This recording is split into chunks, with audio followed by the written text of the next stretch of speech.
여러분 안녕하십니까? 새로운 대한민국의 시작 2025 대통령 선거 투표가 방금 전 8시까지 모두 종료됐습니다.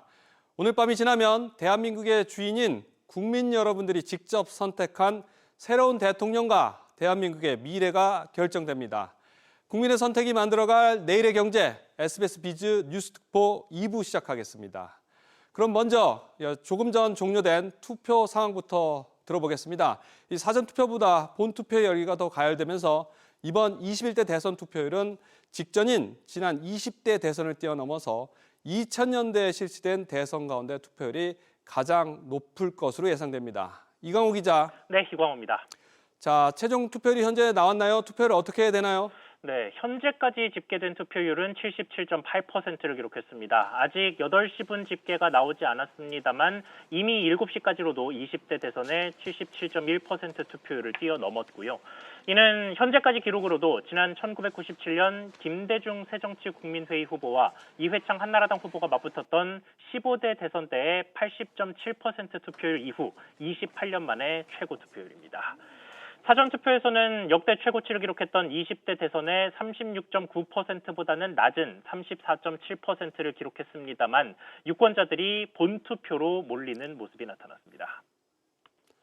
그럼 지역별 투표를 좀 살펴보죠. 각 진영의 텃밭이라고 할 수 있는 경상도하고 이 전라도 지역 투표는 어떻습니까? 네, 광역시 포함해서 유권자 880만 명의 경상도 먼저 보시면 경상남도와 경상북도는 현재까지 각각 77.1%와 77.4%의 투표율을 기록했습니다. 경남은 20대 대선보다 투표율이 현재까지 높은 상태지만 경북은 현재까지는 수치가 줄어들고 있습니다. 광역시들도 방향이 엇갈렸는데요. 부산은 직전 투표율을 크게 넘겨서 76.5%를 기록하고 있는데 대구는 현재까지는 경북과 함께 전국에서 투표율이 감소한 두 지역 중 한 곳으로 이름을 올리고 있는 상태입니다.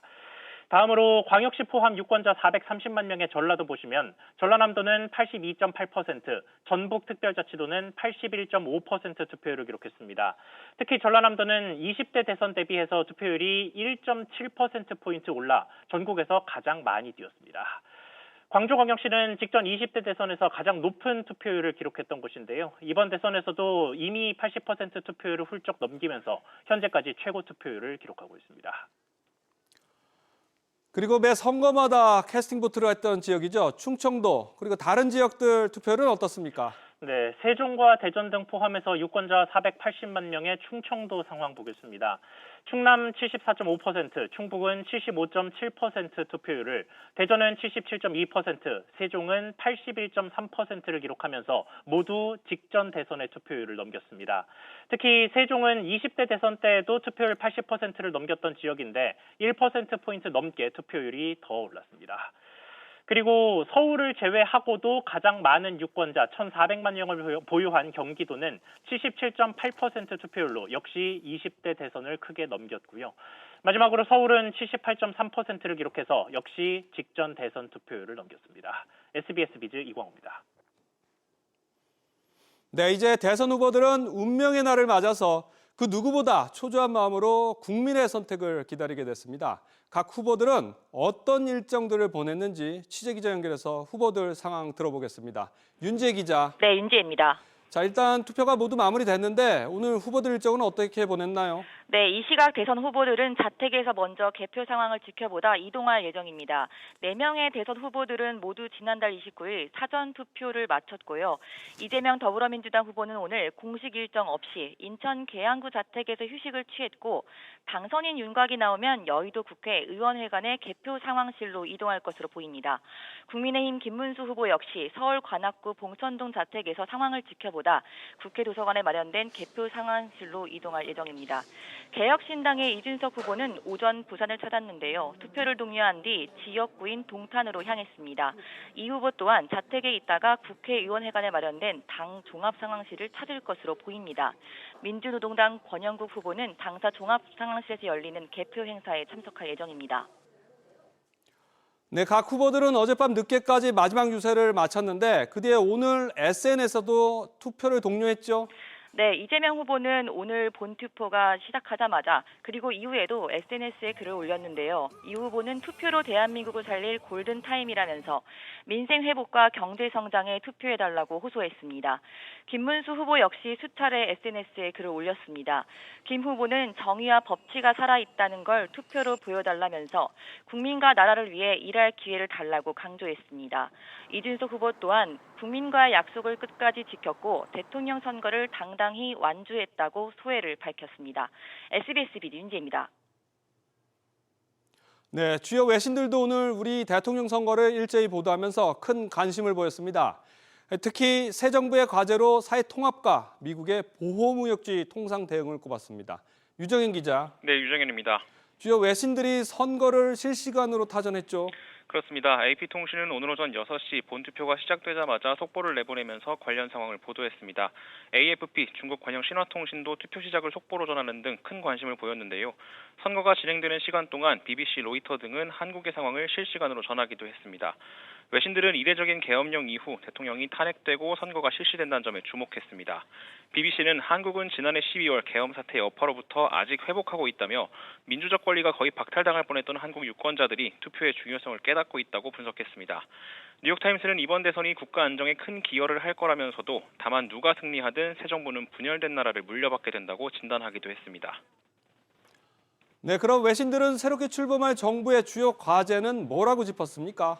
네, 정치적으로는 사회 통합을, 경제적으로는 미국의 보호무역주의 대응이 꼽혔습니다. 로이터는 한국의 차기 대통령은 군사 통치 시도로 상처를 입은 사회를 통합해야 한다고 거론했고요. 또 주요 교역국이자 동맹국인 미국의 보호주의 움직임으로 어려움을 겪는 한국의 수출 중심 경제를 회복하는 과제를 안게 됐다고 보도했습니다. 월스트리트 저널은 이번 대선 승자가 누가 되느냐에 따라 미국과의 무역 협상, 대중 대북 관계 방향이 결정될 거라고 진단했습니다. 일본 언론들은 한일 관계에 주목했는데요. 마이니치 신문은 이번 대선으로 그간 보수 성향 정권에서 개선됐던 한일 관계 행방에 영향을 미칠 거라고 전했습니다.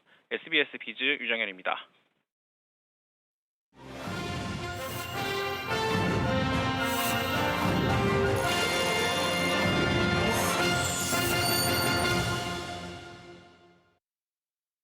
자, 그럼 계속해서 지상파 3사의 출구조사 결과 알아보겠습니다. 지상파들의 이 출구조사 결과는 매 선거마다 특히 대선 때는 적중률이 높아서 관심들이 높았는데 이 출구조사 결과가 어떻게 나왔는지 한번 살펴보도록 하겠습니다.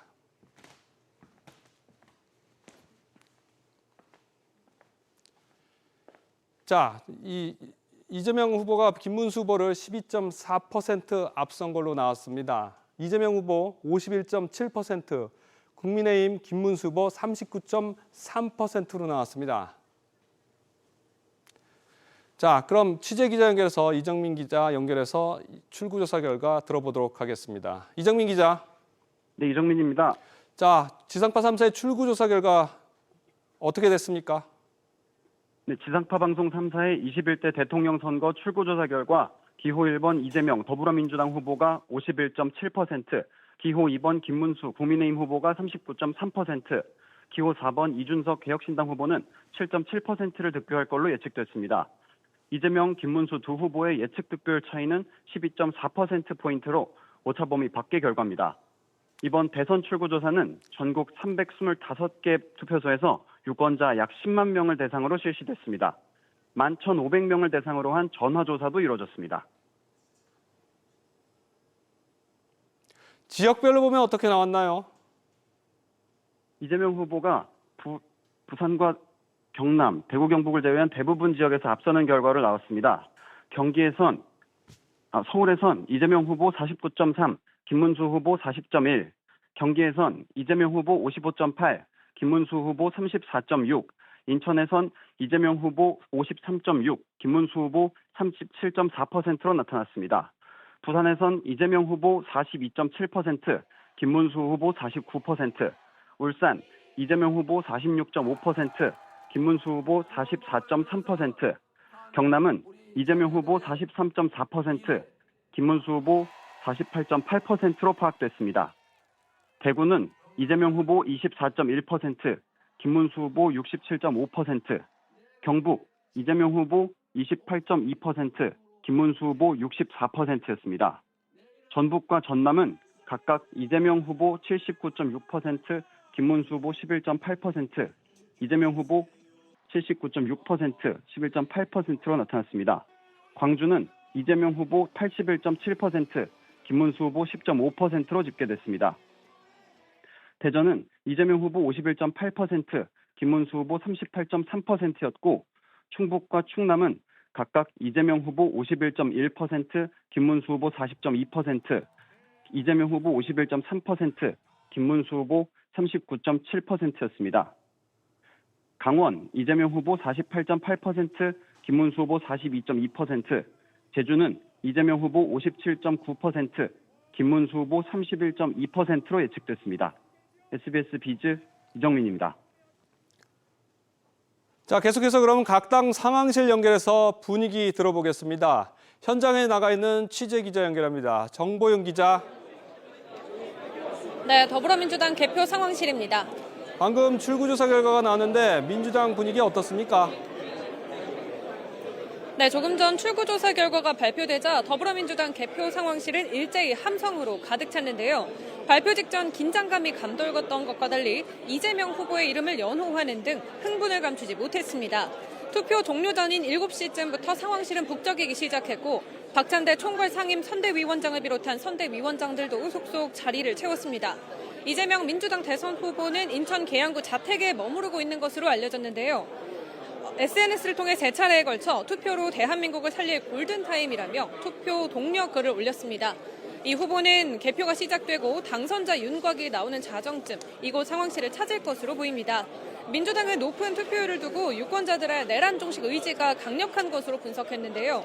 많게는 두 자릿수 격차로 김문수 국민의힘 대선 후보를 누르고 승리할 것이라는 자체 분석이 출구 조사로 입증된 셈입니다.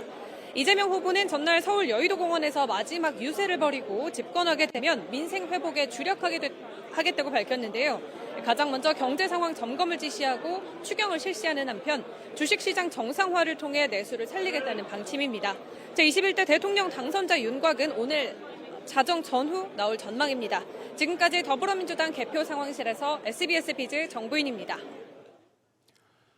자, 이번에는 국민의힘으로 가보겠습니다. 현장에 나가 있는 취재 기자 연결합니다. 지흥배 기자. 이제는 누르시면 안 돼요. 네. 지흥배 기자. 지흥배 기자 나와 있습니까? 자, 현장 연결이 원활하지 않아서 다음 분위기 들어보도록 하겠습니다. 지금 출구조사 결과가 예상과 달리 국민의힘의 기대는 못 미치는 걸로 나와서 분위기가 침울할 것 같은데 현장 연결될 때까지 다음 소식 들어보도록 하겠습니다.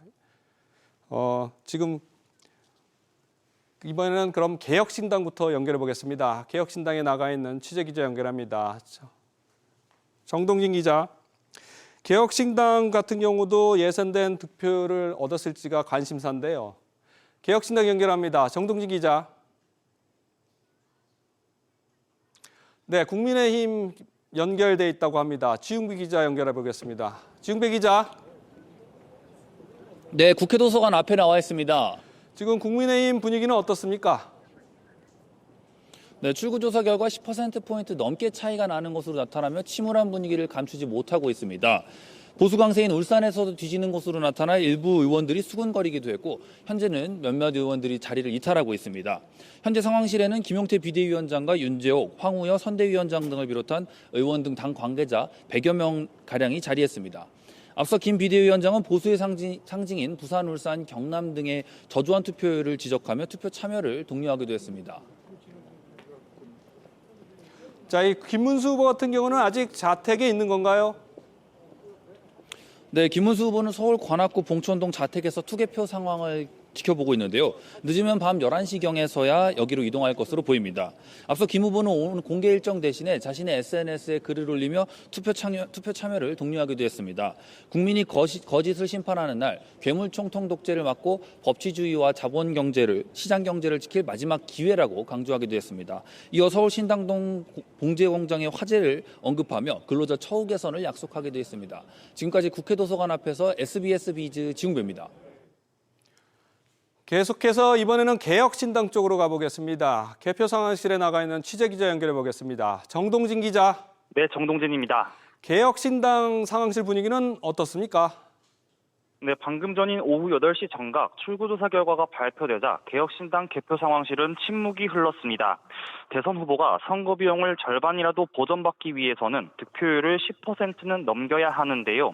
지상파 3사의 출구조사 결과 최소 득표율 목표로 알려진 10%보다 낮은 7.7%의 예상 득표율이 나왔기 때문입니다. 이러한 출구조사 결과와 관련해 사표 심리와 거대 양당에 대한 관행적 투표가 작용했을 것으로 분석됩니다. 오후 7시 반에 이곳 상황실에 도착한 천하람 상임선거대책위원장은 당직자들에게 수고했다고 격려하며 인사하는 시간을 가졌고요. 출구조사 발표 직후 소감 발표에서는 이준석 대통령 후보가 자랑스럽다. 국민들에게 소신과 원칙을 지키는 길을 가는 것을 몸소 증명해냈다고 밝혔습니다. 앞서 동탄 자택에 있는 것으로 알려지기도 했었는데 이준석 후보 지금 상황실에 도착했나요? 이준석 대선 후보는 아직 개표 상황실에 도착하지 않았습니다. 오늘 부산에서 올라온 이 후보는 개표 상황실에 도착하는 대로 대선 레이스를 함께 완주한 당원들을 격려하고 개표 상황을 지켜볼 예정입니다. 이준석 후보는 어제 대구에서 마지막 선거 유세를 마쳤는데요. 직후 SNS를 통해 단일화할 거란 주변 예상에도 대선을 당당히 완주했다며 그 자체로 새로운 역사를 썼다고 밝혔습니다. SBS 비즈 정동진입니다.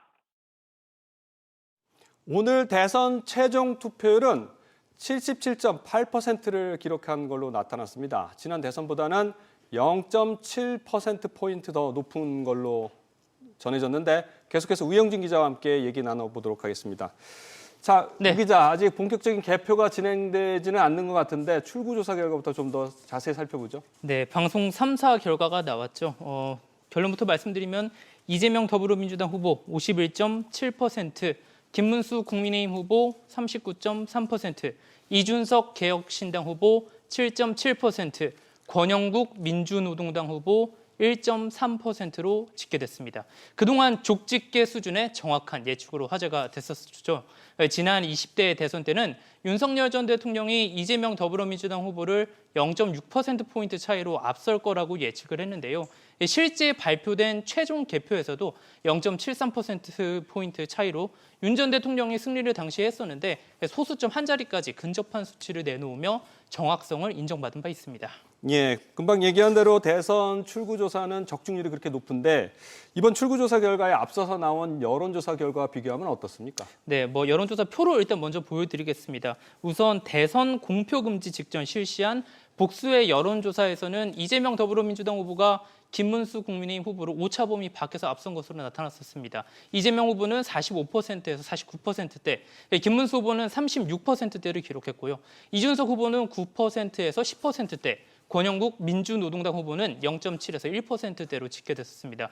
결론적으로 오늘 나온 방송 3사 출구조사와 비교해보면 이 후보는 약 2.7%포인트, 김 후보는 약 3.3%포인트 높고요. 이준석 후보는 약 2.3%포인트 낮고 권 후보는 약 0.3%포인트 높은 등 차이를 보이고 있습니다. 즉, 이 양당에서 얘기했던 10%대의 중도층 표심이 이재명 후보로 이동됐다, 이렇게 볼 수 있을 것 같습니다. 네, 아직 최종 개표 결과가 나온 건 아닌데 방송 3사의 출구조사 결과를 토대로 1, 2위가 예측됐던 후보들의 이 경제 공약들을 좀 살펴보죠. 네, 하나하나 살펴보겠습니다. 두 후보 모두 대통령으로 당선되면 가장 확장적 경제 정책을 펴겠다, 이렇게 선언을 했습니다. 이재명 후보는 민생 회복을 첫 번째 과제로 강조를 하면서 당선 즉시 35조 원 이상의 추가 경정 예산을 편성할 것이라고 공약했습니다. 소비 진작을 위한 구체적인 방안으로 지역 화폐와 소비 쿠폰 방식을 제시했습니다. 김문수 후보는 추경 30조 원 편성을 착수해서 민생을 살피겠다고 공약했습니다. 주식시장과 관련한 공약도 살펴보겠습니다. 이재명 후보는 상법 개정안을 통해 일반 투자자를 보호하고 주가 조작과 같은 부정거래를 근절하겠다고 약속했습니다. 개인 투자자 표심을 노리고 외쳤던 배당소득세 개편은 최종적으로 보류했습니다. 김문수 후보는 세제 혜택에 방점을 맞췄습니다. 김 후보는 배당소득 2천만 원까지는 현행 세율을 유지하고 초과분에 20에서 25% 단일 세율을 적용하고요. 개인 종합자산관리 계좌 ISA 한도를 확대하겠다고 밝혔습니다. 자, 우 기자, 그러면 부동산 공약도 좀 살펴보죠. 이 공통점과 차이점 어떤 것들이 있나요? 네, 두 후보 모두 공급을 늘려서 주택 시장을 안정시키겠다는 계획은 똑같습니다. 재개발, 재건축 사업성을 높여서 민간 공급을 활성화하겠다는 구상인데, 다만 재건축 초과이익 환수제 폐지에 대해선 김 후보는 찬성을, 이 후보는 반대하며 의견이 갈렸습니다. 김 후보 같은 경우 다주택자 세부담을 키워 이른바 똘똘한 한 채로 수요가 몰리는 현상을 막기 위해 부동산 세제 개편 내용도 내놨습니다. 이 후보 같은 경우는 고품질 공공임대주택 비율을 단계적으로 확대하겠다고 공약한 바 있습니다. 네, 지금 출구조사 결과가 났는데 최종 개표 결과는 좀 더 지켜봐야겠습니다. 우 기자 수고했습니다. 이번은 어느 때보다 힘든 경제 상황 속에서 맞이하는 새 정부의 출범입니다. 이 성장률은 멈췄고 장바구니 물가는 치솟고 있습니다. 대한민국의 주권자 국민들이 새 대통령에게 바라는 건 거창한 구호가 아닌 일상의 숨통을 틔워줄 작지만 확실한 변화였습니다. 이정민 기자가 각자의 삶 속에서 꺼낸 국민들의 바람을 들어봤습니다. 정부에서 지원해주는 이제 환급 행사라는 게 좀 있어요. 시장에서 그런 행사 같은 거를 조금만 더 해주면 좋을 것 같아요. 매출의 차이도 크고 사람들도 와서 이제 기분 좋게 사가고. 자영업자들의 바람은 단순했습니다. 사람이 오고 장사가 살아나는 것. 보이지 않는 비용 구조, 그 안에 불균형을 바꾸길 바랐습니다. 카드기기 없는 사람들은 없다 보니까 그런 거 수수료 좀 낮춰주면 우리 같은 사람한테 많이 그게 도움이 되지 않을까 싶어요. 직장인들은 집 걱정, 아이 걱정을 덜고 일과 삶이 균형을 이루는 일상을 기대했습니다. 거기에만 벌써 월급의 3분의 1이 들어가는 상황이기 때문에 그리고 나중에 결혼을 하게 된다면은 지금 서울에 있는 직장인으로서 그나마 직장과 가까운 쪽에 집을 얻고 싶은데 일도 육아도 놓지 않으려는 세대에게 정책이 현실을 빨리 따라와 주길 바랐습니다.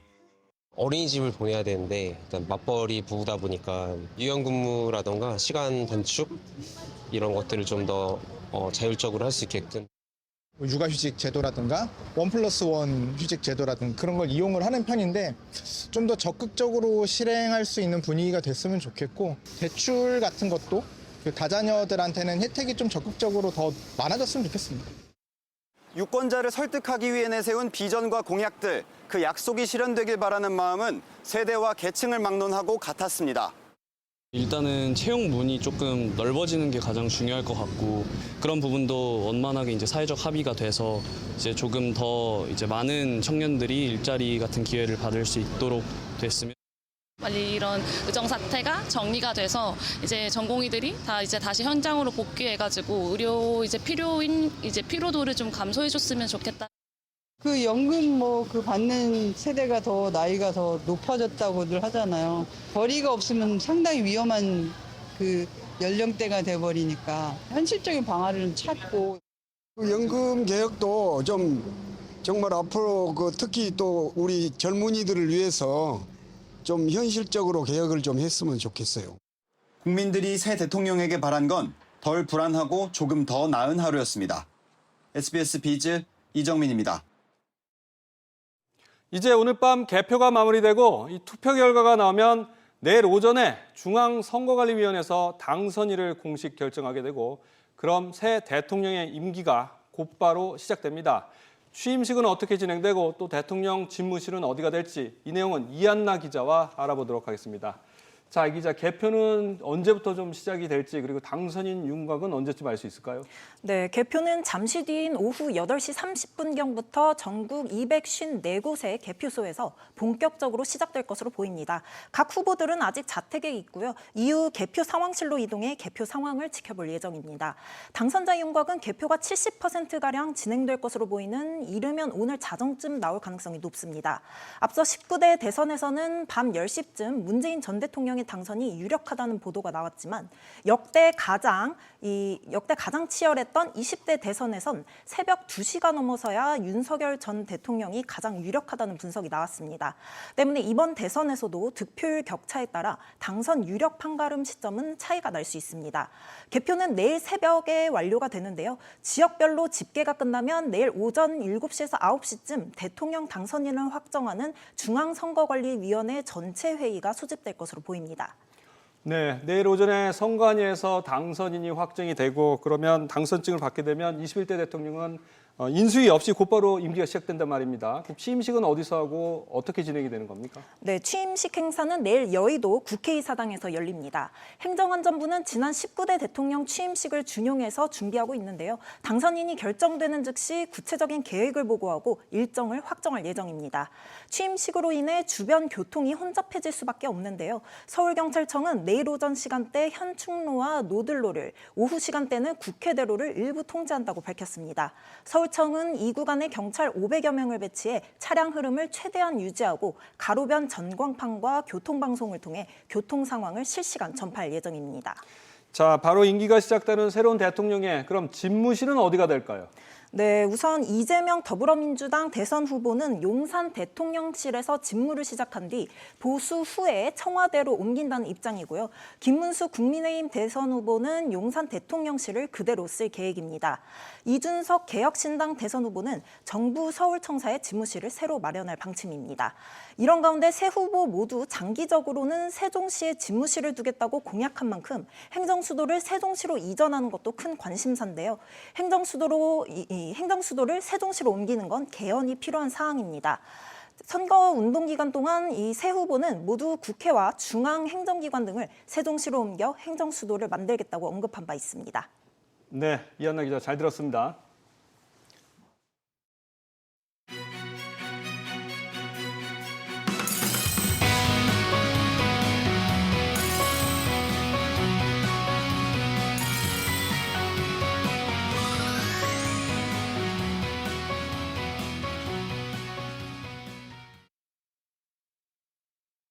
네, 누가 당선되던 새로운 정부는 만만치 않은 경제 현안에 직면한 채로 인수위에 내라는 준비 기간 없이 곧바로 출범하게 됩니다. 새 정부의 가장 시급한 현안은 장기화되고 있는 내수 침체와 이에 따른 민생 경제를 살리는 일입니다. 영업난으로 가게 문을 닫는 자영업자들이 한 해 100만 명에 달했고 그나마 버티고 있는 자영업자도 월 100만 원을 남기기 힘든 상황입니다. 서주현 기자의 보도입니다. 내수 침체의 직격탄을 맞은 전통시장 상인들은 요즘 한숨만 나옵니다. 진짜 장사 안 되지. 먹고 살기도 힘들고. 여기 길거리 봐봐. 사람 댕기나. 사람이 안 댕기잖아. 사람이 댕겨야지 물건을 사고 팔고 하지.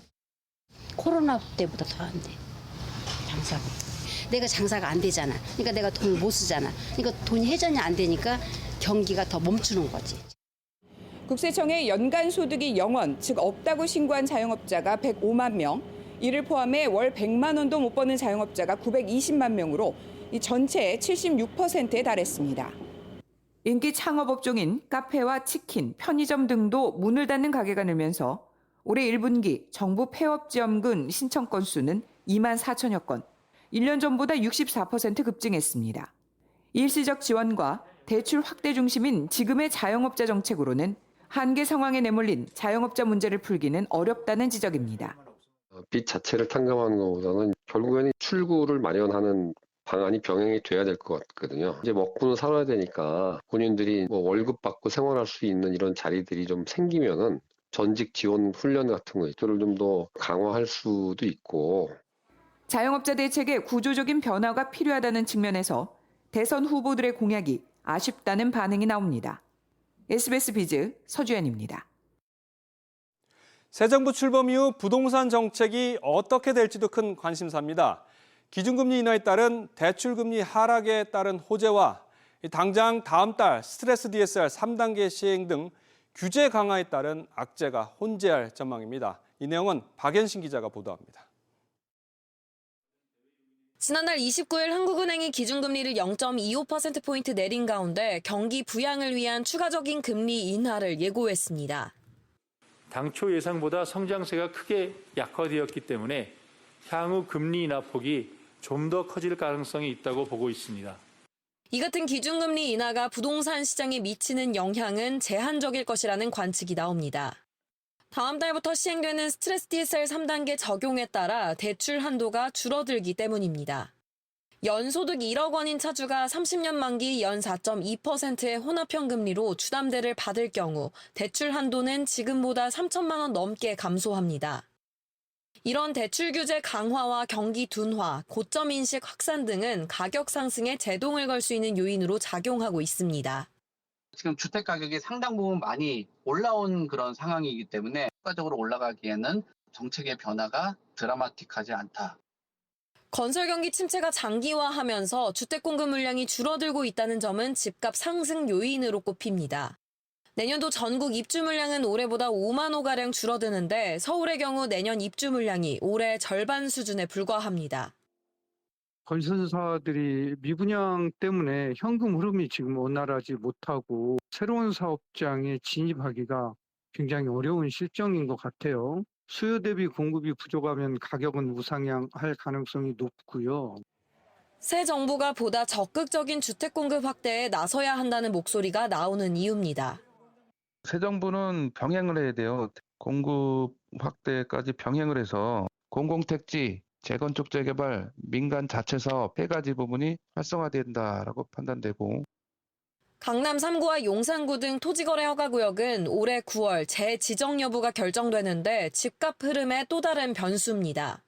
이들 지역 집값은 토화제 재지정 이후에도 줄곧 신고가를 경신하며 집값 상승을 견인하고 있습니다. SBS 비즈 박연신입니다. 이번 대통령 선거 당선자가 풀어야 할 또 하나의 최대 현안이 의료 정상화와 연금 개혁입니다. 인수위 없이 출범하게 되는 새 정부는 앞선 정부에서 넘겨받은 두 난제를 해결하기가 쉽지 않은 상황입니다. 각 후보들이 제시하는 해법은 뭔지 이 내용은 정강윤 기자가 전해드립니다. 지난달 전국 대형병원 전공의는 의정 갈등 전 10분의 1 수준. 구급대원이 많게는 20곳 이상 연락을 돌려야 환자 받을 곳을 찾을 수 있습니다. 경증이든지 진짜 심정지든지 이 정도로 극과 극이어야만 중간 단계는 병원이 좀 구하기가 힘든 추세예요. 2차 병원은 3차 병원으로 가라고 3차 병원은 2차 병원으로 가라요. 후보들 사이에선 급한 불부터 끄고 의료개혁을 추진하자는 얘기가 나옵니다. 원점에서 전면 재검토를 해서 완전히 새롭게 출발하도록 하겠습니다. 필수 의료, 지역 의료를 반드시 살리는 방향으로 국민이 건강한 방향으로 반드시 바꿔나가야 되겠다. 내는 돈과 받는 돈 모두 늘린 국민연금 개혁안을 두고도 후보들은 저마다 더 손봐야 한다는 입장입니다. 사회 초년생에게는 평생 5천만 원 가까운 부담을 떠넘기고 기성세대는 더 가져가는 밀실 합의를 하고 말았습니다. 자녀 한 명당 24개월의 연금 기간을 인정하겠습니다. 프리랜서, 자영업자와 같은 지역 가입자의 보험료를 50% 지원하고 결과적으로 더 늘어난 미래 세대 부담을 덜어줘야 한다는 게 전문가 지적입니다. 지속이 불가능한 제도를 더 지속이 불가능하게 만들었다는 겁니다. 연금 제도가 지속 가능할 수 있도록 첫 번째 걸음은 자동조정장치를 당장 내년부터 도입하겠다. 또 기초연금 대상을 줄이고 재정을 국민연금에 보태는 등 방안이 필요하다는 주장도 나오고 있습니다. SBS 비즈 정광윤입니다. 대미 통상 문제도 새 정부가 풀어가야 할 큰 도전 과제 중 하나입니다. 트럼프 행정부 관세 충격에 이은 비관세 무역 장비 해소 요구까지 당장 발등에 불부터 꺼야 하는 상황입니다. 이 내용은 조슬기 기자가 취재했습니다. 미국 측이 우리 정부에 일관되게 요구하는 부분은 무역 불균형 해소입니다. 미국 정부는 무역 수지 불균형이 우리 측의 여러 비관세 조치에서 비롯됐다고 보고 있습니다. 대선 직전 미국에서 열린 2차 한미 통상 실무협의 자리에서도 무역 장벽 보고서에 담긴 비관세 장벽 문제를 집중 제기했습니다. 30개월 미만 소고기 수입 제한과 수입차 배출가스 규제, 구글의 정밀지도 반출 제약 등이 대표적인 사례입니다. 특히 소고기는 미국 측에서 30개월령 이상 수입 금지 항목의 철폐를 요구한 걸로 알려졌는데 과거 광우병 파동과 국민 반대 여론 등을 감안하면 향후 협상 과정이 순탄치 않을 것으로 보입니다. 한국 소비자들이 미국산 쇠고기에 대한 전체적인 어떤 식품 안정성에 대한 불안감이 고조되면 30개월 원령 미만의 대부분의 미국산, 지금 현재로서는 100%죠. 30개월 원령 미만의 쇠고기에 대한 불안감도 고조될 수 있다라고 하는 것을 잘 이야기를 하면 미국은 또 자국산 의무 수입 물량에 붙는 5%의 저율 관세를 포함해 초과 물량에 붙는 513%의 고율 관세 모두 폐지를 압박하고 있지만 쌀 수입은 국내 농가의 생존과 직결된 문제라 적잖은 난항이 예상됩니다. 또한 구글이 신청한 고정밀 지도 국외 반출 문제도 뜨거운 감자입니다. 군사기지 정보가 해외로 반출되면 국가안보에 위협이 될 수 있고 글로벌 빅테크 기업 측의 핵심 정보가 고스란히 넘어갈 수 있습니다. 한미 양국이 정한 관세 협상 데드라인은 상호 관세 유예가 끝나는 다음 달 8일입니다. 철강과 자동차 등 품목별 관세가 시행되고 있는 상황에서 비관세 장벽 완화 요구를 거절하기도 어려운 만큼 새 정부의 통상 외교가 까다로운 시험대에 오를 전망입니다. SBS 비즈 조슬기입니다. 우리 증시는 정부의 부양 의지에도 불구하고 지난 3년 동안 답답한 박스권에 갇혀 있었습니다. 그래서 자본시장 투자자들의 관심은 대선 이후에 이 새 정부 출범과 동시에 주가 향방에 맞춰져 있습니다. 선거운동 기간 동안 주요 후보들은 일제히 증시 부양 의지를 강조했는데 따라서 시장 기대감도 높아진 상황입니다. 이 전문가들의 전망은 어떤지 신다미 기자가 전해드립니다. 더불어민주당 이재명 후보는 상법 개정과 자사주 소각 의무화 등을 주장하며 5,000피 시대를 제시했습니다. 국민의힘 김문수 후보는 장기 주식 보유자나 펀드에 세제 혜택을 제공하는 등 세제 개편에 나서겠다고 밝혔습니다. 개혁신당 이준석 후보도 기업 지배구조 개선 법제화를 공약으로 내세웠습니다. 주가 부양 공약이 잇따르자 증권사들은 올해 하반기 코스피 전망을 최대 3,000선까지 내다봤습니다. 최근 2, 3년 동안 한국만 계속 떨어졌거든요. 역발상으로 보면 가장 매력적인 투자처로 될 수밖에 없는 거예요. 연말에 한 3,000 정도 가 있을 것 같아요. 단기적으로 만약에 간다 그러면은 한 4,500 정도가 이제 주식의 이제 상단 정도로 보여지고요. 코스피 5,000을 실현하기 위해선 증시 부양 자체에 초점을 맞추기보다는 미래 성장에 대한 기대감을 형성할 수 있어야 한다는 지적이 나옵니다. 주주 환원 방식의 개선만으로는 3,000 초중반 수준, 그 정도까지를 기대하는 게 좀 현실적이라고 생각을 하고요. 수익성의 어떤 구조적인 개선이라든지 자본 활용의 효율성을 좀 더 높일 필요가 있고, 그리고 이런 문화가 기업 경영에 좀 내재화될 수 있도록 거버넌스가 좀 전제가 되어야 하지 않을까 싶습니다. 지배주주의 사적 이익을 늘리기 위해 기업 가치를 훼손시키는 이른바 밸류 다운을 막는 대책의 필요성도 제기됩니다.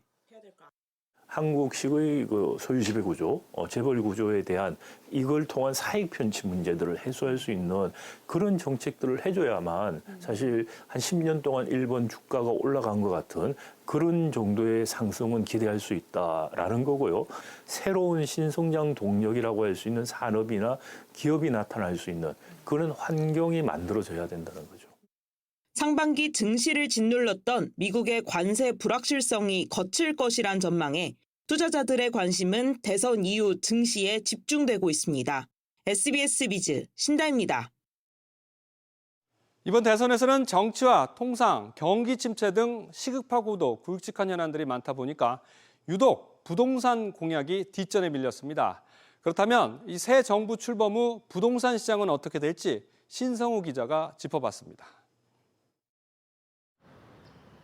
서울 목동의 한 아파트입니다. 지난달 중순 전용 면적 95제곱미터가 26억 3천만 원에 거래되며 2달 만에 1억 원 넘게 뛰었습니다. 진행 절차가 쭉 되다 보니까 주민들의 어떤 기대감은 계속 커지고 있는 것 같습니다. 그래서 전년도 비해서 많게는 한 20% 상승한 것 같은데 신고가를 어떤 갱신은 그런 양상을 보이고 있습니다. 서울 아파트 값은 17주 연속 상승하고 있습니다. 재건축 단지들을 중심으로 강남 3구와 양천구가 상승세를 견인했습니다. 재건축 패스트트랙 시행과 정비사업 활성화 공약 등 영향에 서울 상급지 중심의 집값 상승세가 계속될 것이란 관측이 나옵니다. 외곽 지역이나 다른 지역도 그런 상승의 흐름은 방향성은 유지가 되겠지만 핵심 지역이나 상급 지역의 어떤 탄력만큼은 좀 기울기는 그렇게 높진 않을 것 같아요. 똘똘한 한 채가 조금 더 유지될 기조가 높다 이렇게 판단하고 있습니다. 여기에 금리가 추가로 떨어지고 토지거래 허가구역 확대 지정이 연장되면 외곽 지역까지 상승세가 퍼져나갈 가능성이 큽니다. 작년에도 착공 물량이 적었거든요. 만약에 새 정부가 강력한 이 착공을 활성화시키는 정책을 추진하지 않으면 이게 결국은 이제 공급 확대 관건이 착공 물량이 또 늘어나지 않을 것이다. 주택의 공급이 매우 부족하면 집값이 올라갈 수밖에 없죠. 다만 서울과 달리 지방의 경우 집값이 오르기 어렵다는 전망이 나옵니다.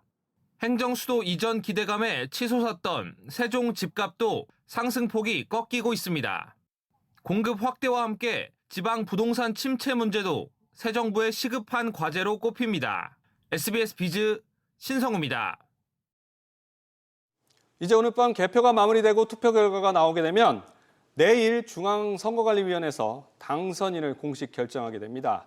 그럼 새 대통령의 임기는 곧바로 시작됩니다. 다시 한번 우영진 기자와 함께 관련 내용 알아보도록 하겠습니다.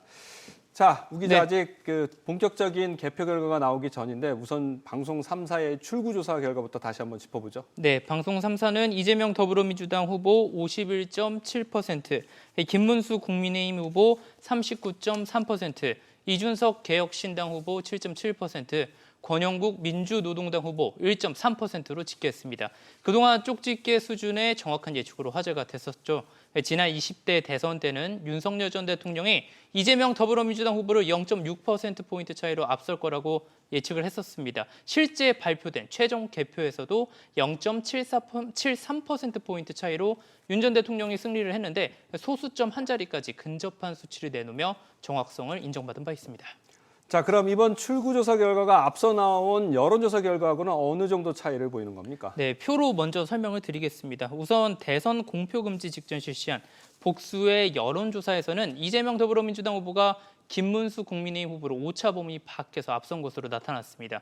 이재명 후보는 45에서 49%대, 김문수 후보는 36%대를 기록했고 이준석 후보는 9에서 10%대, 권영국 민주노동당 후보는 0.7에서 1%로 집계됐었습니다. 결론적으로 오늘 나온 방송 3사 출구와 비교해보면 이 후보는 약 2.7%포인트, 김 후보는 약 3.3%포인트 높고요. 이준석 후보는 약 2.3%포인트 낮고 권 후보는 약 0.3%포인트 높은 등 차이를 보이고 있습니다. 양당에서 얘기했던 10%대 중도층 표심이 이재명 후보로 이동됐다 이렇게 볼 수 있을 듯합니다.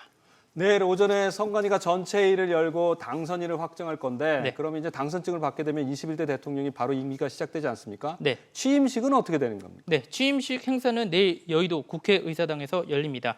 행정안전부는 지난 19대 대통령 취임식을 준용해 준비하고 있다 이렇게 밝혔습니다. 당선인이 결정되는 즉시 구체적인 계획을 보고하고 일정을 확정할 예정입니다. 바로 임기가 시작될 텐데 그럼 집무실은 어디가 될까요? 네, 여러 보도가 나왔었고 또 직접 후보가 얘기하기도 했는데 우선 이재명 더불어민주당 대선 후보는 용산 대통령실에서 집무를 시작한 뒤 보수를 어느 정도 마친 다음에 청와대로 옮긴다는 입장이고요. 김문수 국민의힘 대선 후보는 용산 대통령실을 그대로 쓴다는 계획입니다. 이준석 개혁신당 후보는 정부 서울청상에서 집무실을 새로 마련할 계획입니다. 이런 가운데 세 후보 모두 장기적으로는 세종시에 집무실을 두겠다고 공약한 만큼 행정수도를 세종시로 이전하는 것도 큰 관심사죠. 행정수도를 세종시로 옮기는 건 개헌이 필요한 상황입니다. 따라서 선거운동 기간 동안 세 후보는 모두 국회와 중앙행정기관 등을 세종시로 옮겨 행정수도를 만들겠다 이렇게 언급한 바는 있습니다. 네, 개표 결과 끝까지 지켜봐야겠습니다. 우 기자 수고했습니다. 오늘 국민 한 분 한 분이 행사한 소중한 한 표가 대한민국의 미래와 내일의 경제를 결정했습니다.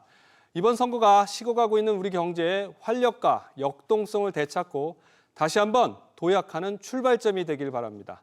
앞으로 5년 새 대통령에게 바라는 대한민국의 진정한 주인, 국민들의 목소리 들으면서 SBS 비즈 대통령 선거 뉴스 특보 오늘 모두 마치겠습니다. 함께해 주신 여러분 고맙습니다.